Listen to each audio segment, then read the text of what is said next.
What's going on, guys? Greg here, Rack and Rock Chronicles, and today we're doing something a little different for you. So you've seen us talk over the last few weeks about Hunt Chef, which is one of our new partners for 2022, and we got a chance to go and hang out with the chef and the entire team this past weekend down at the Great American Outdoor Show in Harrisburg.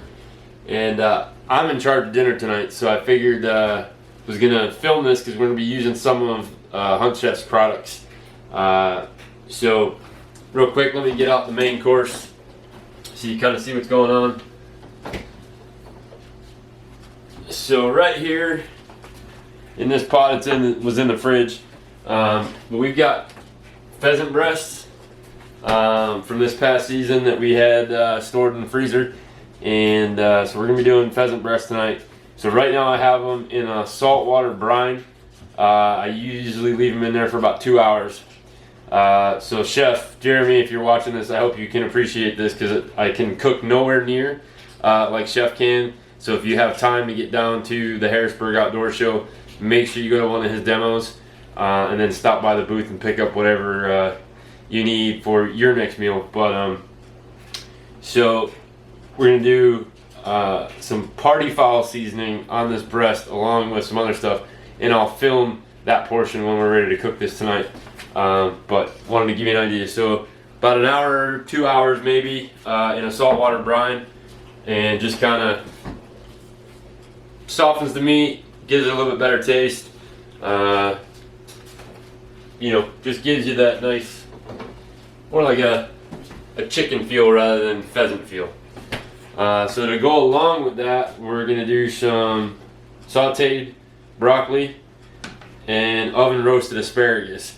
And I learned a new trick. I like asparagus an awful lot, but I didn't know this until recently. So if you take an asparagus stick and bend it, it will automatically break where it gets tough. So you don't have to keep chopping everything. So it's a little, time consuming. I could probably do a whole bunch in one shot, but it's just easier to go one by one, make sure I'm not breaking anything too big. So to go with the asparagus, we're going to go with the all dusted up seasoning. So most of Hunt Chef's seasonings can be used on vegetables, on numerous things besides wild game. And like I said, if you get a chance to go to the Harrisburg show, definitely taste them, check everything out. They have the jerky mixes, they have the brines for ham kits, sausage kits, they actually do coffee. So then from the asparagus, on the sauteed broccoli, we're going to use some more of the party fowl, just not as much. So basically the breading on the pheasant, and again you'll see I do a little trick when I'm cooking pheasant to keep them super moist and make sure that seasoning sticks. We'll show that to you again as we're getting ready to cook that, but I kind of wanted to just walk through the setup here. So then I have 2 hollowed out peppers. We're gonna chop them up as well, and we'll actually roast them with the pheasant. So a lot of greens tonight. For those of you that follow me on Facebook, on the personal page, something that I started getting back into was getting back into hunt shape. I unfortunately had a small incident about 1.5 years ago working out. I actually threw my back out. And since then I kind of relaxed off of the fitness situation, and I felt it a little bit this year during hunting season. So gonna start doing daily workouts again, but there's no weight involved, no anything like that. So I'm getting away from the gym and using just regular workouts to help get myself back in hunt shape, or fit, to be able to be out in the woods to do what I want to do without, when I get home, feeling like trash. So meals are a very important part of that. So because I was in charge, it's going to be a very high protein, high health meal against having, all this stuff. I think Chef says it best. You go to the store and you buy meat, and there's all kinds of stuff in it. You don't know what it is. For us as hunters or fishermen, you're shopping nature's grocery store, and you get a chance to actually have meat that doesn't have anything in it, This time of the year, you know, we store some of our vegetables that we grow in the garden, but when I do have to go buy vegetables at a supermarket, yes, they are a little more expensive, but we buy the all organic, just so we don't have any extra flavors per se. So stay tuned, guys. We'll be back. As I said, as we start prepping this, you'll see exactly how I cook everything. Again, Chef, we can't thank you guys enough for partnering with us, and we're looking forward to a long relationship with you guys. And I will never ever say that I can cook like the chef. So if you want a really truly good, unbelievable wild game meal, make sure you check out Hunt Chef. Get down to the show if you can. It goes until this coming weekend. He was cooking breakfast, lunch, and dinner in 45 minutes, and everybody that's at the demo gets to taste stuff. So I would definitely not miss that if I were you. So stay tuned. We'll be back shortly. All right, guys. So as you saw before, I had hollowed up peppers, and all I'm doing right now is just slicing them down. Basically trying to get all my prep work done, so after I get done with work and things of that nature today, it's less time I have to worry about cooking and prepping later. So by the time the kids get home and my wife gets home, I can pretty much just throw all this in and get ready to cook. So basically just slicing these up. As you'll see, everything is going to be coated and cooked a certain way. And again, I will film all of that. Basically getting rid of all the chunky stuff here. If you see this little mixing bowl here that I have, it kind of has all my scrap in it. So we actually have chickens.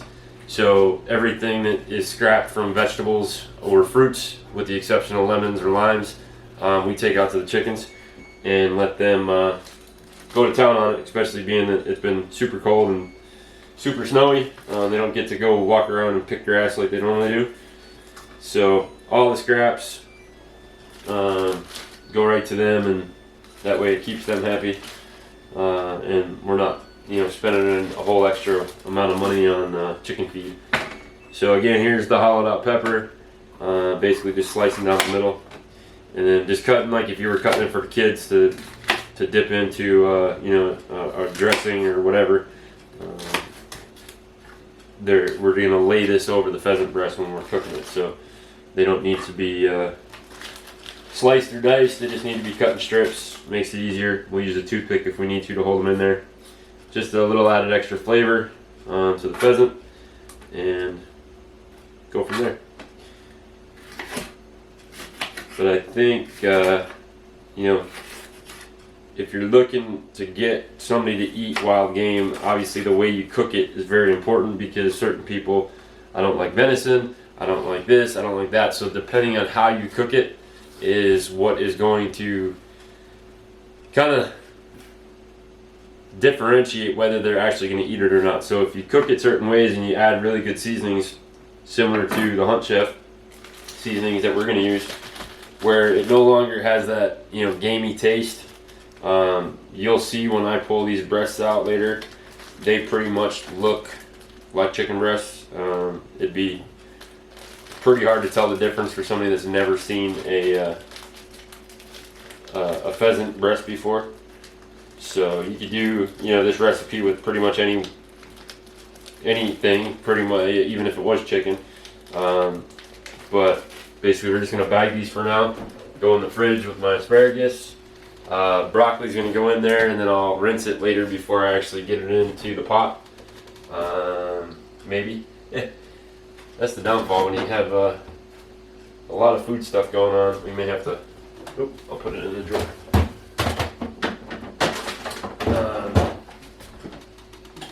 When you have a lot of people in the house and there's a lot of different things to keep in the fridge, it makes it tough.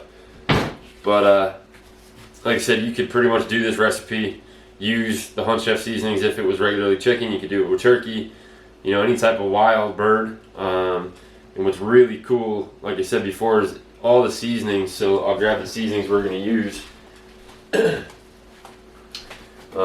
So this one was a real big one down at the show, because Keith and I spent, like I said, about an hour and 20 minutes or so in the booth helping talk about product, sell product, all that fun stuff. So Party Fowl is probably one of my favorites.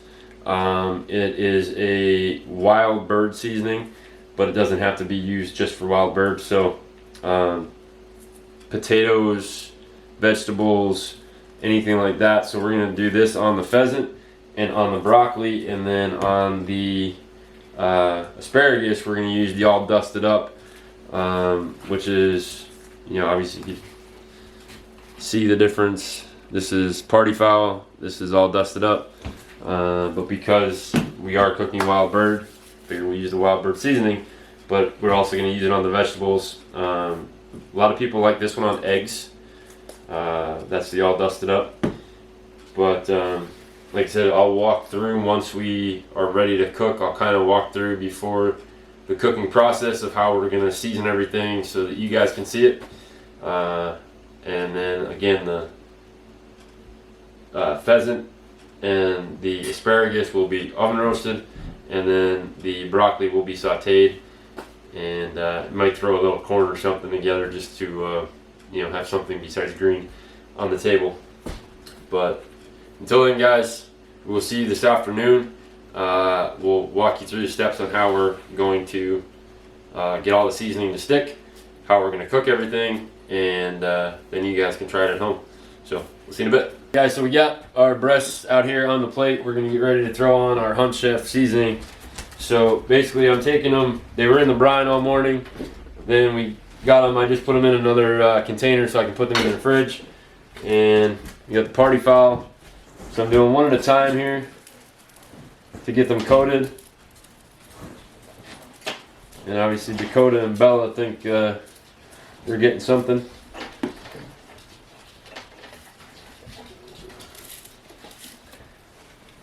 So just on both sides, flip it. I got the oven preheating at 425. That's what it needs to be at. So we're just going to throw them right in here, and basically all I'm doing is, as I'm taking them out, I'm patting them dry with a paper towel, make sure that there's no extra water from the brine. This is a little different than probably what you'll see. So I got Hellman's mayonnaise right here. We're going to scoop this out.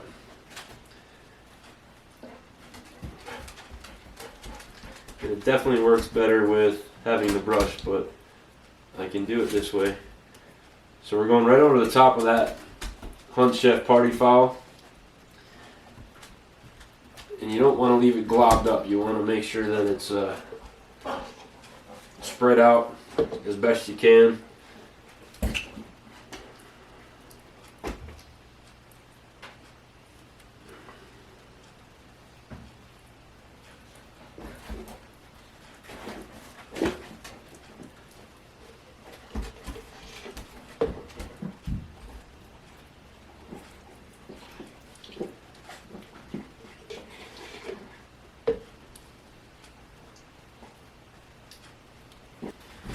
So we'll get rid of that. I'm going to take the seasonings that were left over on the plate from where I was actually putting it on.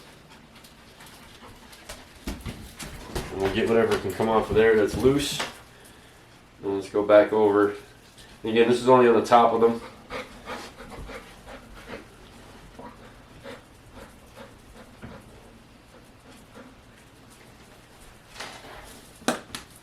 So here's what we're looking at. All coated, party fowl, Hellman's, party fowl on the bottom.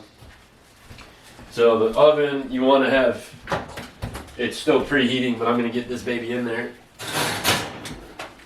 425 is what you're cooking it at, or baking it at. So it hasn't hit, it's at about 325 right now, but the little extra cook time won't hurt it. Get rid of this. So then we got our broccoli, which we're doing a two-step saute. So we're going to boil it first. After we're done boiling, we're going to saute it. So I have it in a pot right now so I can boil it. So with this, you're just going water over the top of the broccoli. About 1 tablespoon of kosher salt. You can put a little bit more in if you want a taste, but because we're using Hunt Chef seasoning, I'm not going to go crazy with the salt. I'm going to put enough in there to make it do what it's supposed to do. So I'm going to fill this guy up real quick, and then I'll get this starting to boil. And then the last thing will be the asparagus and the peppers, which I'll be right back to show you. Alright guys, so we're back here. I got broccoli on the stove all covered up, 1 tablespoon of kosher salt. Again, the broccoli will be getting party fowl once it's done being sauteed. But right now we're going to work on the asparagus. And I decided to put the peppers in with the asparagus. I'm still going to put them on the chicken, or on the pheasant. But I wanted to coat them the same way I'm coating the asparagus so that they'll bake kind of the same. So I'm going to get rid of this mayonnaise. And so what we're doing here is we're taking some olive oil. We're going to drizzle it over the asparagus and the peppers. Kind of mix it together so that the oil's on them. And then we're going to put the all dusted up seasoning in so it sticks. And then we'll put them on this tray and we will put them in the oven to go along with the pheasant. So with the pheasant, similar to pretty much any type of bird that I cook, whether it's chicken, pheasant, duck, goose, doesn't matter. I like the inside temperature, especially if it's chicken, at least 165 degrees. You know you're ready to rock and roll then.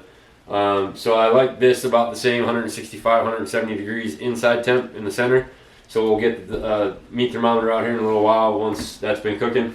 But basically at 425, you're about 24 to 28 minutes depending on how thick the breast is. So I'll probably let those go about a half hour because there's 2 real thick ones in there. The asparagus and the peppers go for 12 to 15 minutes. And the broccoli after boiling is probably 3 to 4 minutes sauteing. But the trick is with the boiling portion is you don't want to overboil them. So broccoli turns like a grayish color when you overboil it. You don't want to do that. You want to try to keep it green and then start sauteing it so they're just tender and crisp. So that when you bite it still has a snap, but it's not mush like what happens when you go to like a buffet where they just pile it all in one pile. So regardless, we're going to go here. We're going to start drizzling this and then we'll mix it. And that's the only reason I'm wearing gloves, so I don't have oil all over my hands.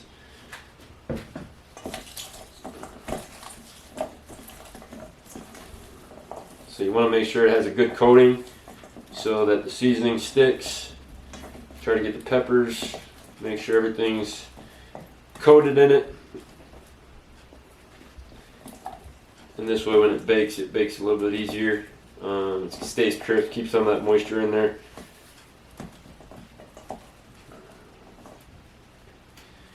So we're going to come over here. All dusted up. Same idea, we're going to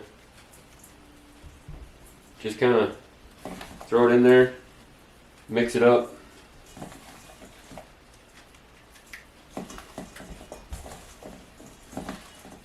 Man, it smells good already.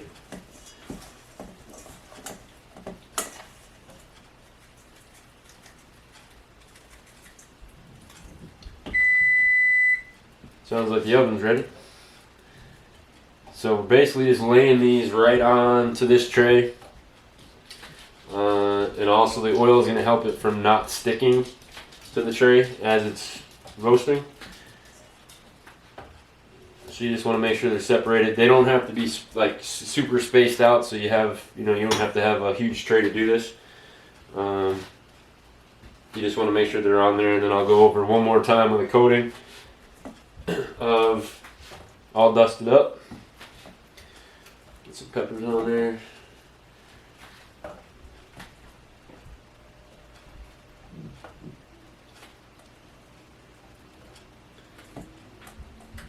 I think that's all my asparagus, so now I can put some of these peppers in here.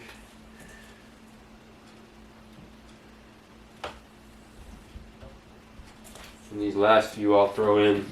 I won't recoat those ones. So the ones that didn't fit on the tray won't get a recoat.